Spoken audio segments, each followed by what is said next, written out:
현재 이 영상이 속해 있는 시리즈는 1942년 11월 남태평양 솔로몬 제도 남쪽에 있는 과달카날 섬 근해에서 벌어지고 있는 미국 해군과 일본 해군의 해전을 다루고 있습니다.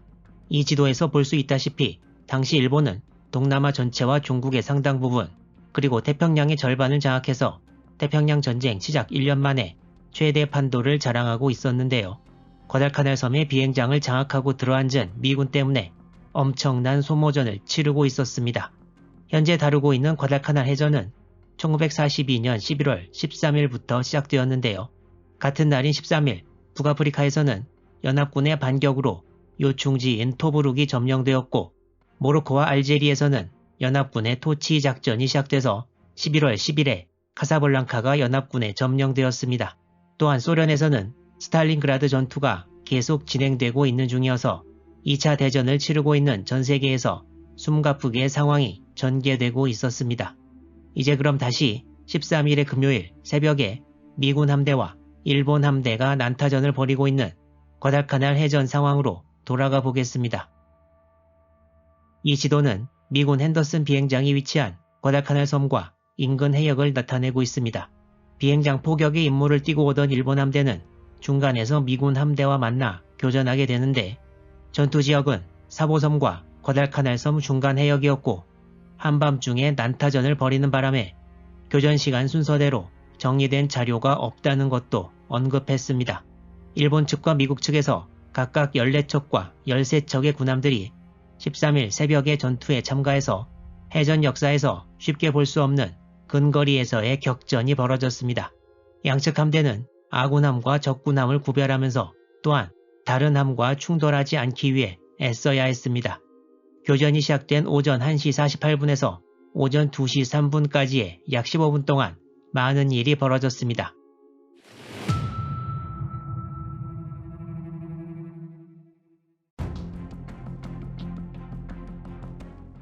극초반에 탐조 등으로 위치가 드러나 집중 사격을 받은 이 세 척 이외에 미 함대에 선두에 섰던 구축함, 레피, 스테럿, 오베넌이 일본 전함 히에이의 옆을 근접 통과하면서 큰 피해를 주었는데요.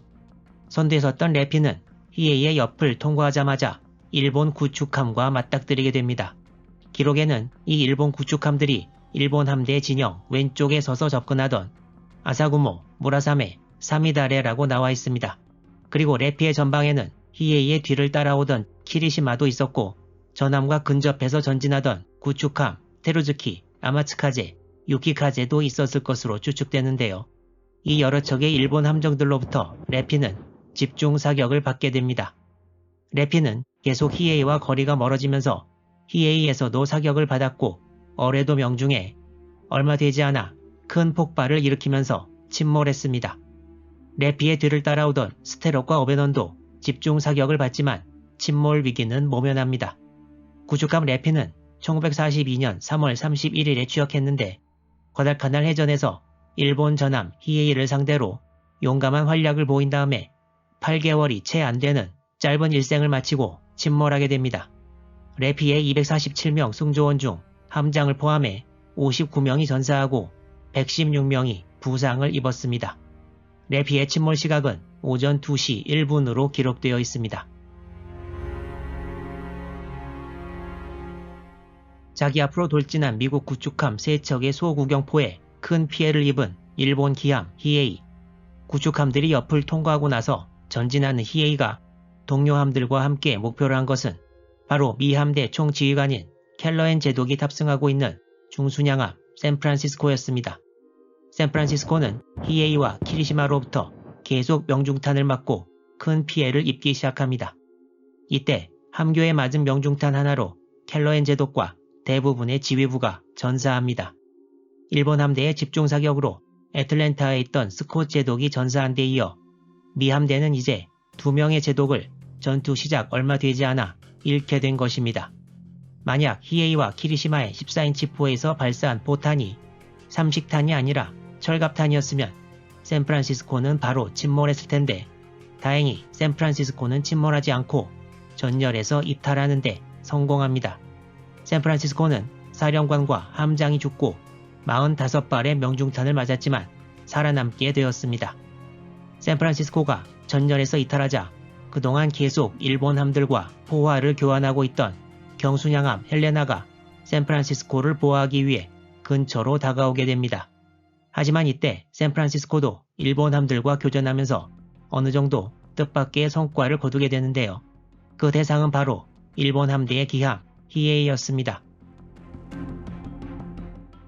일본 전함 히에이는 11월 13일 전투가 시작되면서 상당히 고초를 많이 치렀는데요.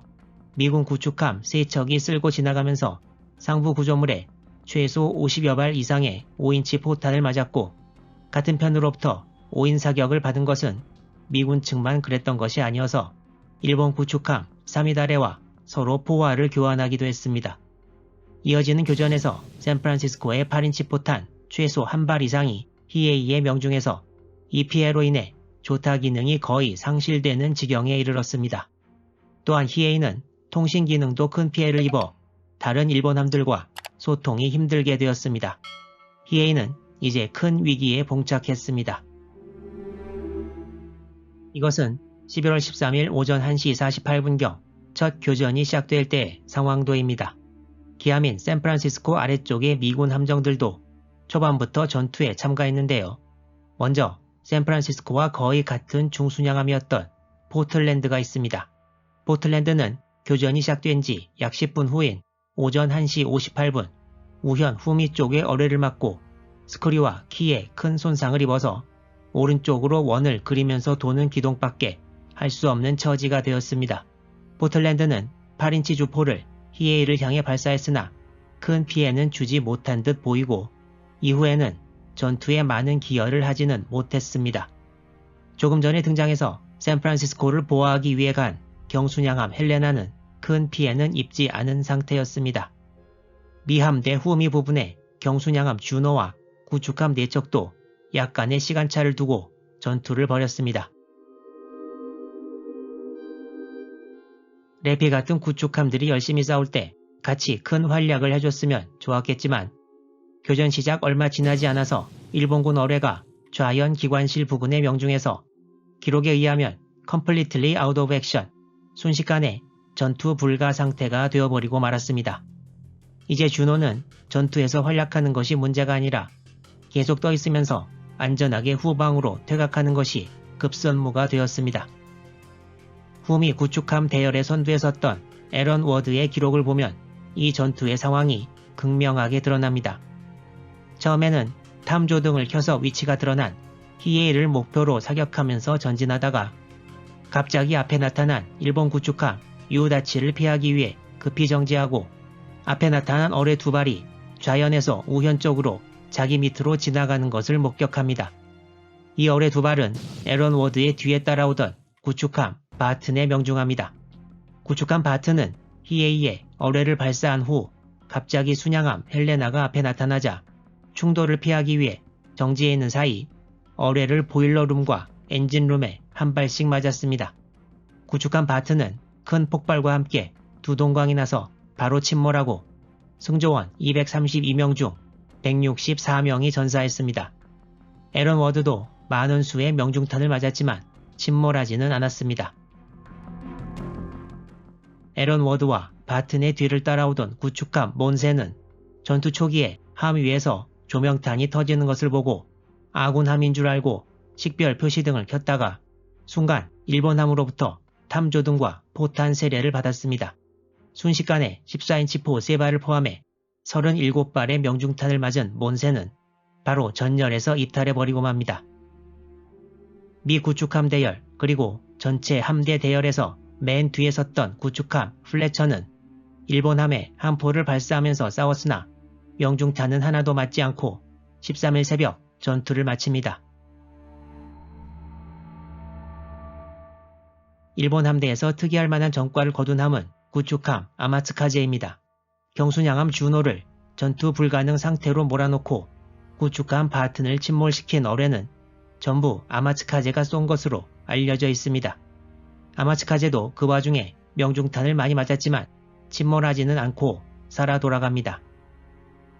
일본 함대 선두에 서서 가장 먼저 미 함대 앞을 통과한 구축함 요다치는 미군 함대 사이를 이리저리 피해 다니면서 싸우다가 집중 공격을 받아 기동불능이 되었습니다. 요다치는 수병들이 퇴함한 후 포틀랜드에 의해 침몰됩니다.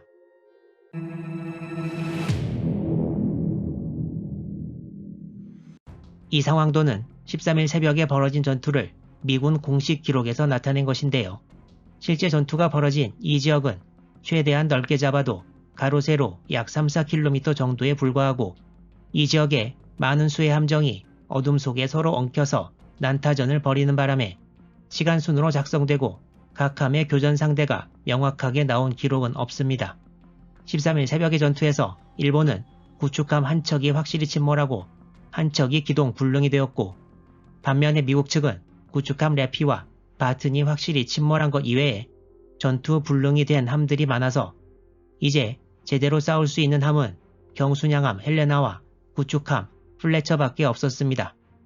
13일의 금요일 새벽의 전투도 역시 일본 함대의 야전 능력이 10분 발휘되었는데요. 미군의 하나 큰 수확이라면 일본 전함 히에이가 조타불능이 되어버렸다는 것이었습니다. 그럼에도 불구하고 일본 측 피해가 경미해서 밀고 들어간다면 더 큰 전과가 기대되었는데요. 예상 외의 일이 생깁니다.